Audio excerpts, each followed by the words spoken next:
সাহেবের কিছু হলে, মহিবুল্লাহ সাহেবের কিছু হলে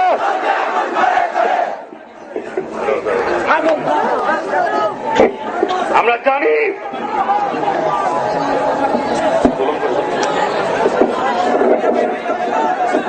আপনারা বসেন, আমরা জানি আপনারা হরতাল পালন করবেন,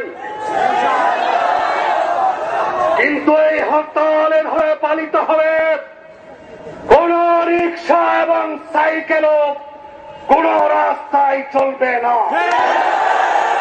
আমরা শান্তিপূর্ণভাবে হরতাল পালন করব। দেশের মানুষ ইসলামের ইজ্জত রক্ষার জন্য, নবীর ইজ্জত রক্ষার জন্য এই হরতাল স্বতঃস্ফূর্ত ভাবে পালন করবে। কিন্তু যদি দেশের মানুষকে বিশৃঙ্খলার দিকে ছেড়ে দেওয়া হয়, দেশের মানুষকে হরতাল করতে যদি বাধা দেওয়া হয়, তাহলে সারা বাংলাদেশে যে আগুনের দাবানলে জ্বলে উঠবে, এই আগুনের জ্বলে শেখ হাসিনার তখ্ত তাউত জ্বলে পুড়ে ছাই হয়ে যাবে।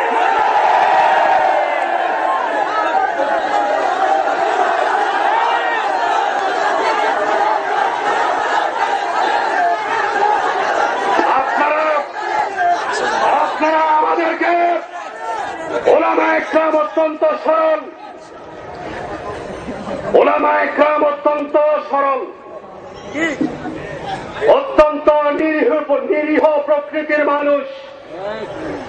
সমাজের সবচেয়ে নিরীহ যে ব্যক্তি, সেই কে? উলামা। কোন গেঞ্জামে নেই, গন্ডগোলে নেই, মারামারিতে নেই।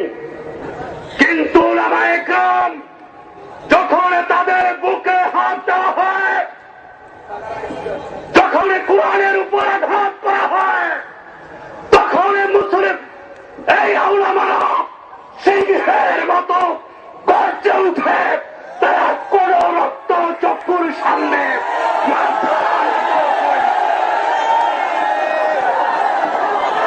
না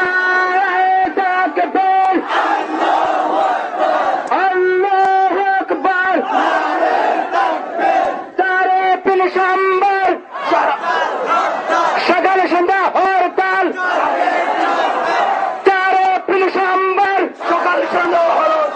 সকালে সন্ধ্যা হরতাল, হরতালে বাধা দিলে চলবে এগুলো করে করে। আমার ভাইরা, এই হরতাল কিসের জন্য? এই হরতাল হবে কেন হবে? এদেশের তাওহীদি জনতা, এদেশের তাওহীদি জনতা শুধু আলেম ওলামা নয়, আমার যুবক ভাইরা, আমার মুসলমান আল্লাহতে বিশ্বাসী যুবক ভাইরা, সে নামাজ আদায় না করতে পারে, আল্লাহর সকল বিধি বিধানকে না মানতে পারে, সর্বক্ষেত্রে ইসলামী বিধি বিধান মেনে নাও চলতে পারে, কিন্তু মুসলমানের যুবক যুবতী তাওহীদি জনতা কোরআনের উপর আঘাত সহ্য করতে পারে না। এই জন্য দেশের আপামর তাওহীদি জনতা আগামী 4 এপ্রিল দেশের সর্বাত্মক স্বতঃস্ফূর্ত হরতাল পালন করবে। শুধু তাই নয়, স্কুল কলেজ ইউনিভার্সিটির ছাত্র ভাইরা আগামী 4 এপ্রিল হরতাল পালনের সাথে সাথে আমাদের দেশের তাওহীদি জনতার মুসলমানের দাবি যদি সরকার না মানে, তাহলে 27 এপ্রিল কত তারিখ? আল্লামা আহমদ শফির আহ্বানে, শাহ আল্লামা মুহিবুল্লাহ বাবুনগরী সহ দেশের শীর্ষ উলামা ইকরামের আহ্বানে ঢাকায় অবস্থান নিবে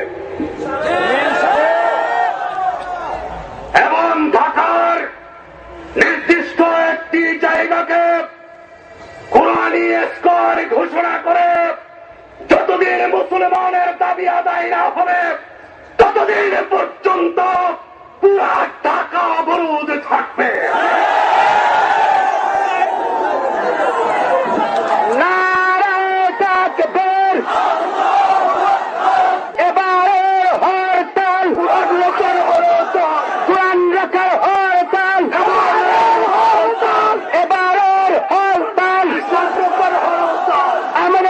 কিছু হলে মুফতি আমিনের কিছু হলে চলবে এখনো করে চলে ফতুয়া বন্ধ হলে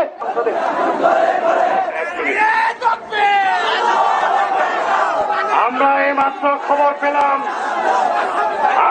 এই মাত্র খবর পেয়েছি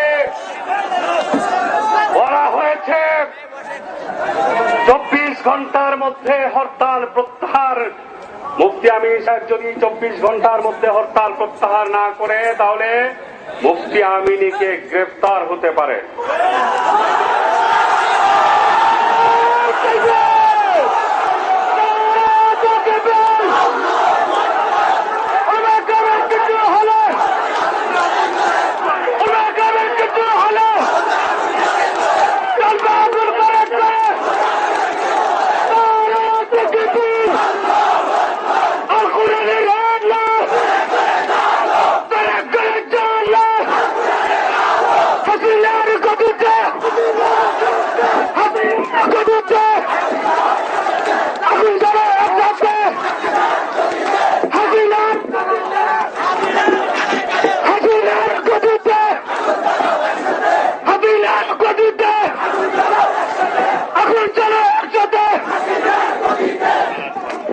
আমার ভাইয়েরা বসুন, আপনারা বসুন।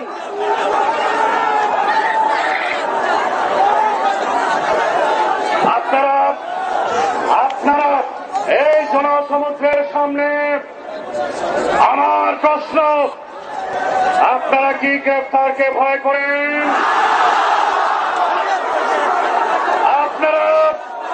আপনারা কি নিজের রক্ত বিলিয়ে দিয়ে কোরআনকে হেফাজত করতে প্রস্তুত আছেন? হাসিনা দেখো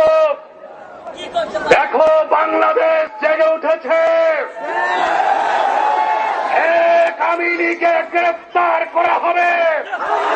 লক্ষ কোটি আমি বাংলাদেশে তৈরি হয়ে আছে।